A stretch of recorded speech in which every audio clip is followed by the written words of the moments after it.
is the fans. I love my fans. You go to any city, anywhere in the world.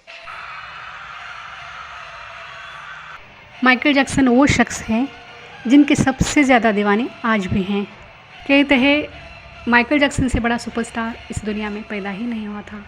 उनकी सिर्फ एक झलक देखने के लिए लोग पागल हो जाते थे।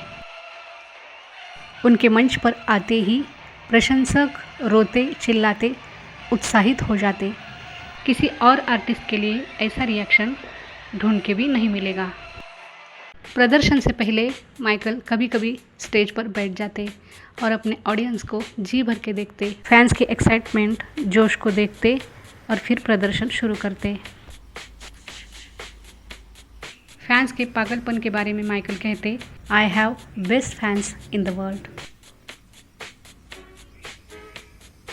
अपने शो के बारे में माइकल कहते, जब मैं शो करता हूँ तो प्रशंसकों को नाचते चिल्लाते हुए देखता हूँ और उत्साहित होता हूँ और हम उनके लिए खुशी ला रहे हैं। यह दुनिया का सबसे बड़ा एहसास है।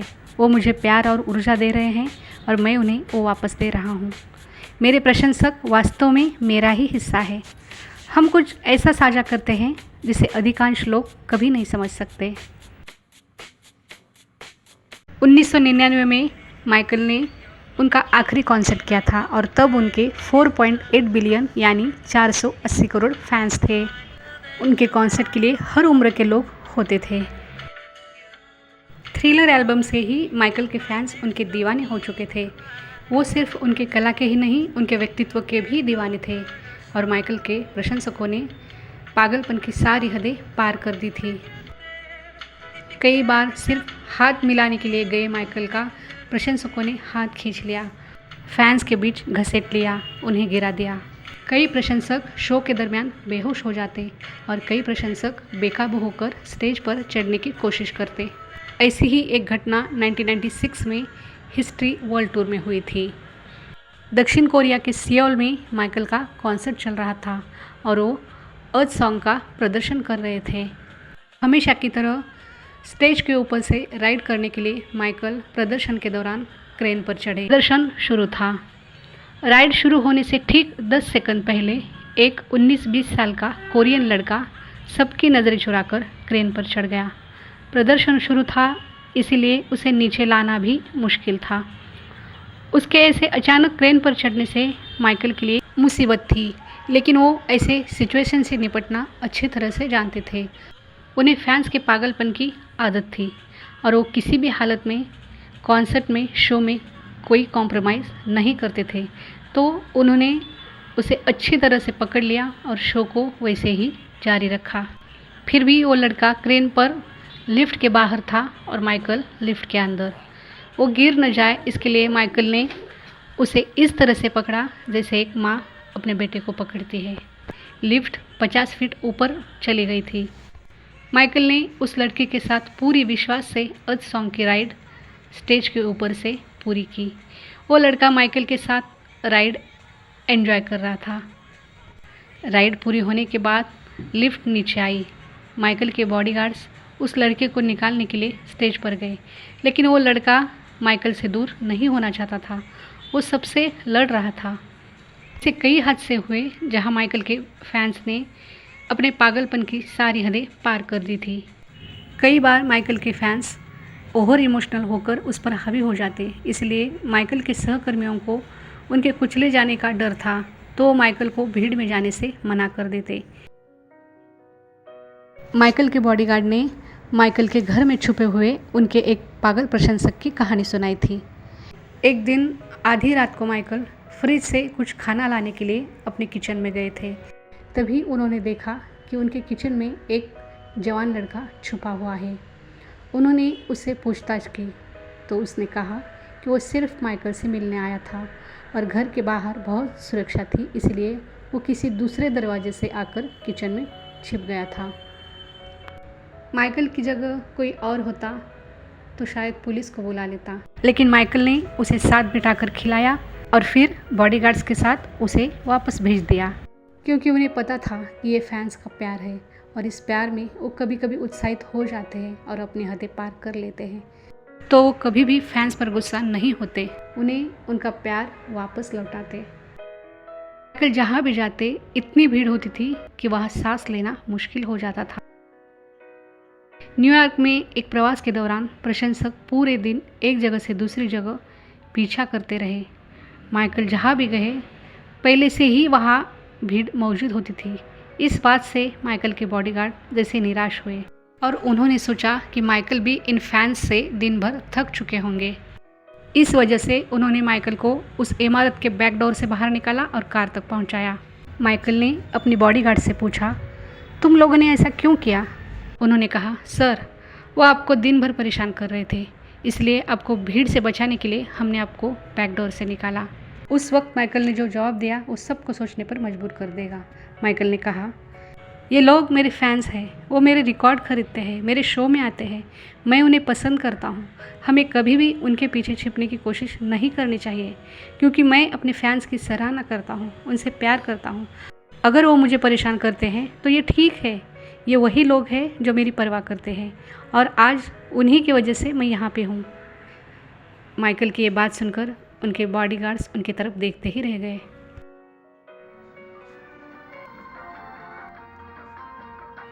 माइकल कॉन्सर्ट के लिए विदेश टूर पर थे, शायद पेरिस में, और एक होटल में ठहरे हुए थे। ठंड का मौसम था और माइकल के सैकड़ों फैंस उसके कमरे के खिड़की के नीचे कंबल और खाने का सामान लेकर रात भर बैठे रहे। माइकल ये देखकर अस्वस्थ हो गए कि उनके फैंस उनके लिए इतने ठंड में बैठे हुए हैं। उन्होंने अपने बॉडीगार्ड से कहकर उन सैकड़ों फैंस के लिए पिज़्ज़ा भेजा। जी हाँ, उन सैकड़ों फैंस के लिए माइकल ने पिज़्ज़ा भिजवाया था। कई बार जो खिड़की के नीचे फैंस खड़े हैं उनसे मिलने को माइकल का जी करता, लेकिन वो हाइपर हो जाते, इसलिए चाहकर भी माइकल उनसे नहीं मिल सकते थे। तो नवी नाम का एक इंसान माइकल के लिए बॉडी डबल का काम करता था। माइकल उसे अपने कपड़े पहनाते, अपने जैसा बनाते और उसे होटल की बालकनी में खड़ा कर देते और खुद भेस बदलकर होटल के नीचे खड़े रहे फैंस के बीच जाते और घूम कर आते। उन्हें अच्छा लगता फैंस के बीच जाना, उनके प्यार को पास से महसूस करना। कई विदेश दौरों में माइकल यही करते, अपने डुप्लीकेट को होटल के बालकनी में खड़ा करते और खुद बाहर जी भर के आज़ाद घूम कर आते।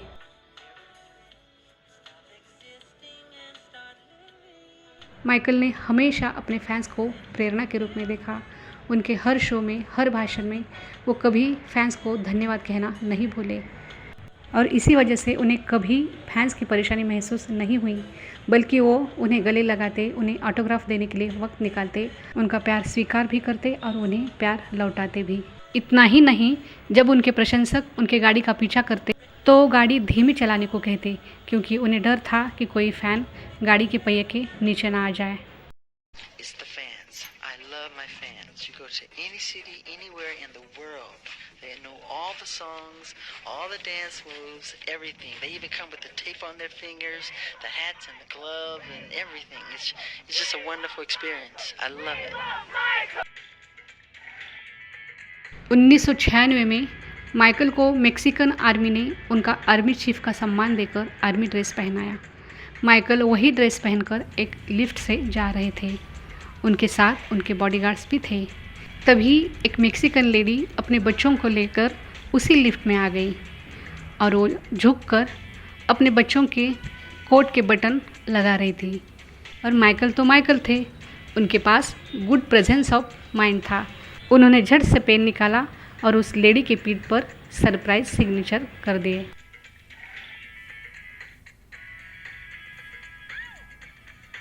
जब वो लेडी घर गई होगी और उसने वो ऑटोग्राफ देखा होगा तो वो कितनी शॉक हुई होगी ये सोचकर कि जिसके साथ वो लिफ्ट में थी वो माइकल जैक्सन थे। ऐसी कई घटनाओं से माइकल ने फैंस के प्रति अपना प्यार जाहिर किया। कभी होटल के कमरे से तकिए पर मैसेज लिखकर नीचे फैंस की तरफ फेंक देते, कभी कागज़ पर मैसेज लिखकर फैंस की तरफ फेंक देते। दुनिया में किसी भी आर्टिस्ट से ज़्यादा उसने अपने फैंस से प्यार किया और उसे जाहिर भी किया। कुछ दिन पहले इन्फोसिस के संस्थापक और उद्योगपति नारायण मूर्ति ने करीना कपूर का फ्लाइट में जो उन्हें अनुभव हुआ उस बारे में बात की थी। उन्होंने बताया कि करीना कपूर फ्लाइट में उनकी पास वाली सीट पर बैठी थी और कुछ करीना के फैंस उससे मिलने हाय हेलो करने आ रहे थे और वापस जा रहे थे, लेकिन करीना उनसे बात करना तो दूर उनकी तरफ मुड़कर देख भी नहीं रही थी। और नारायण मूर्ति जी को करीना का फैंस के प्रति ये व्यवहार बिल्कुल सही नहीं लगा।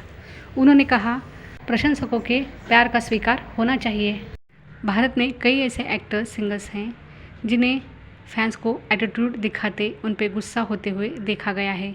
मैं तो ये कहूँगी भारतीय आर्टिस्ट की ऐसी मानसिकता है, जो जितना ज़्यादा फैंस को एटीट्यूड दिखाता है वो खुद को उतना ही बड़ा स्टार समझता है। कुछ लोग हैं जो इसे गलत साबित करते हैं, जैसे माधुरी दीक्षित, अक्षय कुमार। इन्होंने कभी फैंस को एटीट्यूड नहीं दिखाया। हॉलीवुड में भी आज टॉम क्रूज है जिन्होंने हमेशा फैंस के साथ अच्छा व्यवहार किया। अपने फैंस की तरफ मुड़कर भी ना देखने वाली करीना कपूर और अपने भूखे फैंस को पिज़्ज़ा भेजकर उनका ख्याल रखने वाले माइकल, ये दो कैरेक्टर ये साबित करते हैं कि इंसान को उसकी सोच बड़ा करती है, सिर्फ कला नहीं। और कला से भी ज़्यादा इसी विनम्र सोच के माइकल के दुनिया भर में 400 करोड़ दीवाने बने। ऑस्ट्रेलिया में दिए गए एक इंटरव्यू में माइकल ने उनके दुनिया भर के फैंस के लिए एक मैसेज दिया था, जिसे हर एमजे फैन को सुनना चाहिए। अगर आप मेरे फ़ैन हैं तो आप मेरे परिवार के सदस्य हैं। ये आपकी उपस्थिति, वफादारी है जिसने मुझे कठिन समय में ताकत दी है। वो आप थे जिन्होंने मुझे मेहनत करने के लिए प्रेरित किया। मेरा संगीत आप सभी की प्रेरणा है। मैं आपका बहुत ऋणी हूँ और मैं आप सभी से, दुनिया भर के फैंस से हमेशा प्यार करता हूँ। आप किसी भी देश, किसी भी सिटी, किसी भी कॉर्नर से हो, मैं आप सभी से बहुत प्यार करता हूँ।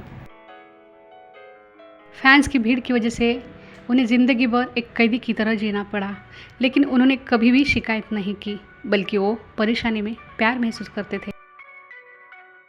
इमोशंस को दिमाग से नहीं, दिल से पढ़ा जाता है। ये बहुत बड़ा मैसेज उन्होंने अपने बिहेवियर से दुनिया भर के कलाकारों को दिया। माइकल को अपने प्रशंसकों पर बहुत गर्व था। वो कहते, कुछ दोस्त छाँव की तरह होते हैं, वो तभी साथ होते हैं जब सूरज चमकता है, लेकिन मेरे प्रशंसकों ने मेरे अंधेरे दिनों में भी साथ दिया है। मेरे प्रशंसक कार्यकर्ता है जो मेरे लिए किसी से भी लड़ेंगे। मैं उनका हमेशा ऋणी रहूँगा। वो नहीं जानते कि मैं उनसे कितना प्यार करता हूँ। माइकल के पास दिल को समझने वाला दिल था।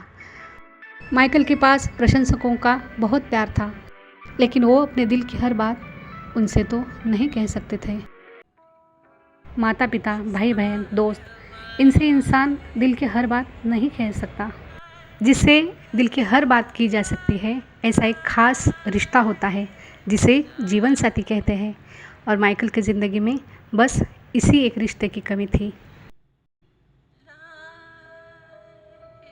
माइकल के व्यक्तित्व को देखते हुए मुझे लगता है कि दुनिया में सिर्फ एक ही लड़की थी जो उनके काबिल थी, जो उनके सच्चे मन को पढ़ सकती, उनके दिल को समझ सकती और उन्हें वो प्यार दे सकती थी जिस प्यार के माइकल हकदार थे। लेकिन वो दोनों कभी भी नहीं मिले। वो ज़िंदगी भर अकेलेपन के गम में जीते रहे और सच्चे प्यार का इंतज़ार करते रहे।